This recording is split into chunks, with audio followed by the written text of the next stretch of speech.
আজকের লেসেন্সে আমরা দেখব যে একটা ফোন যখন আমাদের কাছে আসে টল্ক ব্যাক কন্ডিশনসে, তো ও টল্ক ব্যাকটা আমরা অফ করব Barber কি করে। cable online payment. Talk iPhone back 10 14 means Pro আমরা Max. কোথাও একটা টাচ Phone has করতে one যাচ্ছি, এরকম হচ্ছে আমি in নর্মালি ফোনটা search. ইউজ করতে যাচ্ছি Messages has one বাট সেটা ইউজ notification. করতে পারছি না। WhatsApp. তো এটা আমরা কিভাবে Messages has টল্ক one ব্যাকটা অফ করব। WhatsApp. তো Double talk tap back to off করতে activate. হলে Double আমাদের tap and hold to long press. Actual Actions available. Swipe actual up or phone swipe কিন্তু down and বলতে double চাইছে tap to যে আমরা activate. কিভাবে ইউজ করব। ডবল ট্যাপ টু অ্যাক্টিভেটেড মানে আমরা কোথাও যদি কোনো কিছু টাচ করতে যাই তাহলে আমাদেরকে ডবল ট্যাপ ইউজ করতে হবে। তো এই মুহূর্তে আমি সেটিংসে ক্লিক করব একবার, Settings. Single tap. Double single tap tap to হওয়ার পরে activate. আমি দুবার ট্যাপ করব। Settings. Sounds and vibration. দুবার ট্যাপ In করাতে list. কিন্তু অ্যাক্টিভেটেড হয়ে গেল। Double tap to এবার আমাকে active. তুলতে চাইছি, উপর দিকে উঠছে S. না, তো সেক্ষেত্রে আমরা কি Sierra. করব, টু ফিঙ্গার ইউজ করব, দুটো ফিঙ্গার ইউজ করে তুলতে থাকবো। এবার অ্যাকচুয়াল যে Sounds and notification অ্যাক্সেসিবিলিটিটা and থাকে বা status bar. টল্ক ব্যাক অপশনটা থাকে, Double tap to mostly activate. 99% ফোনে কি থাকে, অ্যাক্সেসিবিলিটির মধ্যেই কিন্তু থাকে, বাট অ্যাক্সেসিবিলিটি অ্যাডিশনাল সেটিংসের Additional মধ্যেই থাকে। settings. তো আমি এখানে Double additional tap to settings select করলাম activate. সিঙ্গেল ক্লিকে। এরপরে আমি ডবল ট্যাপ Additional করব, settings. অ্যাক্টিভেটেড হয়ে গেল। Navigate up. এরপরেও অ্যাডিশনাল Button. Out of সেটিংসের মধ্যে list. আমাদেরকে দেখতে হবে Double tap to অ্যাক্সেসিবিলিটি কোথায় activate. লেখা রয়েছে। তো এখানে দেখতে পাচ্ছ অ্যাক্সেসিবিলিটি Accessibility. লেখা রয়েছে। In list. আমি যদি অ্যাক্সেসিবিলিটি এখানে ডবল ট্যাপ করি তাহলে Accessibility. খুলে গেল। Navigate up. এবার আমাকে Button. দেখতে হবে যে Out of list. Accessibility Message. Barber cable online payment. অ্যাক্সেসিবিলিটির মধ্যে 2 new messages. Notification shade. Vision. ভিজেন্সে যদি Double আমি যাই, vision. ভিজেন্সে যাওয়ার পরে Selected. টল্ক ব্যাক অপশনটা Page রয়েছে। 2 of 4. যে কোনো ফোনের অ্যাক্সেসিবিলিটি, আমি একটু ভলিউমটা কমিয়ে নিচ্ছি, তাতে কি হবে বুঝতে সুবিধা হবে। 87%. Accessibility. 80, 82%. Accessibility. দেখতে পাচ্ছ আমি Slider. যখন ভলিউমটা কমাতে Swipe up চাইছি or swipe down. তাতেও কিন্তু কমছে না, টু ফিঙ্গারে করাতে তখন কমে গেল।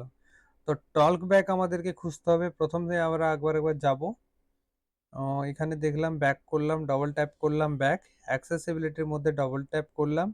এরপরে আমরা ভিজেন্সের মধ্যে যাব, ভিজেন্সের মধ্যে গিয়ে এখানে টল্ক ব্যাক সেটিংসটা দেখব। আমরা প্রত্যেকটা ফোনে আলাদা রকমভাবে টল্ক ব্যাক দেওয়া থাকে, তো সেক্ষেত্রে আমাদের মাথায় রাখতে হবে যে টল্ক ব্যাকের অপশনটা সবসময় অ্যাক্সেসিবিলিটির ভেতরেই কিন্তু থাকে। এবার অ্যাক্সেসিবিলিটির ভেতরেই আমরা দেখতে পাচ্ছিলাম, জেনারেলের মধ্যে কিন্তু নেই। এবার যখনই আমি এটা ভিজেন্সে গেলাম, ভিজেন্সে যাওয়াতে এখানে দেখতে পেলাম অ্যাক্সেসিবিলিটি দেখাচ্ছে।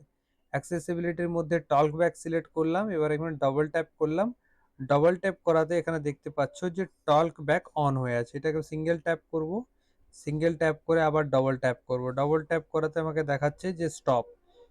আমি স্টপ করলাম। এবার নর্মালি আমি ইউজুয়ালি যেমন কাজ করি ফোন, তেমনই কিন্তু আমার কাজ করছে। তো টল্ক ব্যাকটা আমরা কিভাবে বন্ধ করব সেটা আজকে লেসেন্সে দেখলাম। এবার এটা বাদ দিয়েও কিন্তু টল্ক ব্যাক আরেকটা অপশনসে বন্ধ করা যায়। আমি টল্ক ব্যাকটা দুবারা অন করে দিচ্ছি, অ্যাক্সেসিবিলিটি, ভিজেন্সের মধ্যে টল্ক ব্যাকটাকে অন করলাম, অ্যালাউ করে দিলাম। অনেক ফোনের কি হয়, দুটো অপশন অন থাকে, মানে ভলিউম আপ এবং ডাউন দুটো যদি আপনি একসঙ্গে প্রেস করে ধরে রাখেন তাহলে কিন্তু টল্ক ব্যাকটা ডিসেবল হয়ে যায়। তো আমি সেটা দেখবো যে আজকে আমার দুটো সুইচ প্রেস করে ধরে রাখলে কি টল্ক ব্যাকটা অফ হচ্ছে, সেটা আগে দেখে নেব। আমি দুটো সুইচ ধরে রাখলাম একসঙ্গে, বাট আমার এই মুহূর্তে টল্ক ব্যাক কিন্তু অফ হয়ে গেল। দেখতে পাচ্ছ অটোমেটিকলি টল্ক ব্যাকটা অন ছিল, অফ হয়ে গেল। আমি এটাকে আবার একবার অন করব, অ্যালাউ করব। অ্যালাউ করার পরে আমি দুটো একসঙ্গে প্রেস করে ধরে রাখবো। আমি এটাকে ছেড়ে দিয়ে একবার, তো আমি আবার দুটোকে একসঙ্গে প্রেস করে ধরে রাখলাম। দেখতে পাচ্ছ ভলিউমটা আপ হচ্ছে। আমি আবার ছাড়বো, আপ অ্যান্ড ডাউন একসঙ্গে, দুটো একই সঙ্গে প্রেস করব, up and down, up and down এক কিছুক্ষণ ধরে রাখার পরে দেখতে পাচ্ছ যে অটোমেটিকলি টল্ক ব্যাকটা অফ হয়ে যাচ্ছে। তো কিছু কিছু হ্যান্ডসেটের যখন ডিরেক্টলি ভলিউম আপ এবং ডাউন সুইচ কোনো কারণে শর্ট হয়ে যায় বা বডি হয়ে যায়, সেক্ষেত্রে কী হয়, অটোমেটিকলি টল্ক ব্যাকটা অ্যাক্টিভ হয়ে যায় এবং সেটা অফ করার জন্য শর্টকাট হচ্ছে ভলিউম আপ অ্যান্ড ডাউন। যদি ভলিউম আপ অ্যান্ড ডাউনে অফ না হয়ে থাকে তো সেক্ষেত্রে আমরা সেটিংসের মধ্যে গিয়ে ওটাকে অফ করব। তো আজকের লেসেন্সে দেখলাম যে টল্ক ব্যাক যদি কোনো কারণে অন হয়ে যায় তো সেটা আমরা কিভাবে অফ করব।